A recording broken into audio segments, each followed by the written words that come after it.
Good evening, I'm Andrea Anderson. And I'm Brian Allen. South Dakota is made up of 66 total counties, over half of those in the Dakota News Now viewing area. And in the face of inflation, it is believed that up to 22% of South Dakota counties are facing severe financial struggles. That is why a summer study made up of state lawmakers is looking to help prevent those counties from falling into bankruptcy. In our top story here at 6, Cordell Wright spoke to a member of that committee. He joins us now in studio to explain what is being done. Cordell, good evening.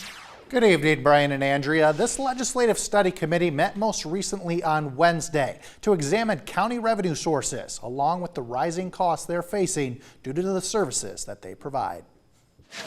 The word is that there are 12 to 15 counties that are really struggling, that are using reserves just to maintain the same level of services that they've got right now. State Representative Tim Reich is one of more than a dozen lawmakers who makes up the study committee on county funding and services. When you look at the services that the counties provide, whether it's roads or public safety, those expenses have gone up dramatically. And they really haven't been allowed to get additional revenue to address that. So that's what we're working on. One of the factors that may be contributing to the financial hardships is a county's size. Some counties that are growing a lot, they probably aren't challenged as much as counties that are not experiencing any growth. Brown County Commission Chair Dwayne Sutton says they're one of the counties struggling to get by, and it's in part due to not being able to generate revenue the same way larger cities can.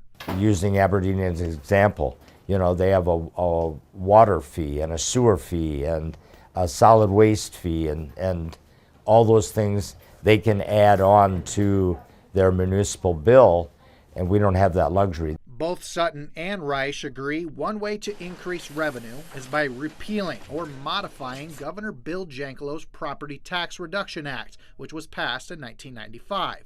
That law restricts counties raising property taxes to 3% or equal to the Consumer Price Index, whichever is lower. Basically, property taxes are our only source of revenue. I think 4 years ago, the CPI was 0. So we could receive no new income. If there's 10% inflation, a county can't be limited to 3%. It just doesn't work out. You know, something's got to give. One idea that has been proposed is providing struggling counties with a portion of the state's sales tax revenue, but I'm told that is unlikely due to the temporary drop in the sales tax rate. The study committee on county funding and services is set to meet once again in September. Members hope they can have a more defined plan to address the problem come legislative session time in January. Brian. Cordell Wright for us here at 6 o'clock. Cordell, thank you.